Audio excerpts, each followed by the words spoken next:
আসসালামু আলাইকুম। 2026 বিশ্বকাপ ফুটবলের যে গ্রুপে দ্বিতীয় ম্যাচে অস্ট্রিয়ার বিপক্ষে মুখোমুখি হওয়ার আগে নিজেদের শুরুর একাদশে 4 পরিবর্তনের আভাস দিয়েছে আর্জেন্টিনা। প্রথম ম্যাচে আলজেরিয়ার বিপক্ষে 3-0 গোলে উড়িয়ে দিয়ে দুর্দান্ত সূচনা করলেও পরবর্তী ম্যাচে দলের উইনিং কম্বিনেশন ভাঙতে যাচ্ছেন কোচ লিওনেল স্কালোনি।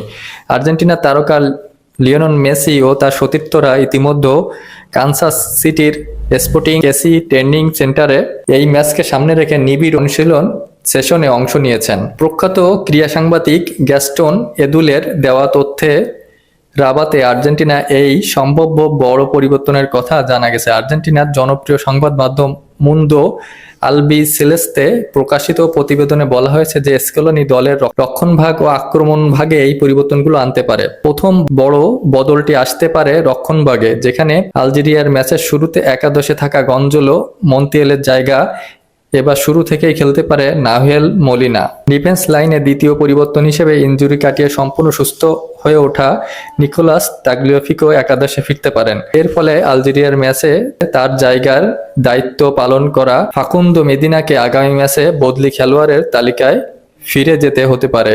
রক্ষণভাগের পাশাপাশি দলটির আক্রমণ ভাগেও বড় দুইটি পরিবর্তন এর জোর সম্ভাবনা রয়েছে। সেখানে থিয়াগো আলমাদা এবং লাউতারো মার্টিনেজ এর জায়গায় পরবর্তী ম্যাচের মূল একাদশে সরাসরি সুযোগ পেতে পারেন নিকোলাস গঞ্জালেস এবং হুলিয়ান আলভারেজ। অস্ট্রিয়ার বিরুদ্ধে আর্জেন্টিনা সম্ভাব্য এই একাদশ গোলরক্ষক হিসেবে খেলবেন Emiliano Martinez, রক্ষণভাগে Malina, Cristiano Romero বা লিসান্দ্রো মার্টিনেজ ও তাগলিয়াফিকো খেলার কথা রয়েছে। এছাড়াও মধ্যমাঠে রদ্রিগো দে পল এবং অ্যালেক্সিস ম্যাকালিস্টার ও অ্যানজো ফার্নান্দেস এবং আক্রমণভাগে অধিনায়ক লিওনেল মেসির সঙ্গে আলভারেজ ও গঞ্জালেসের দায়িত্ব পালন করবেন। এমনই একটা দুর্দান্ত একাদশ নিয়ে নামতে যাচ্ছে বিশ্ব চ্যাম্পিয়নরা।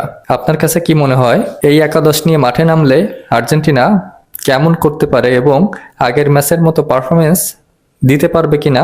অবশ্যই কমেন্টে জানাবেন। ভালো লাগলে পাশে থাকবেন। ধন্যবাদ।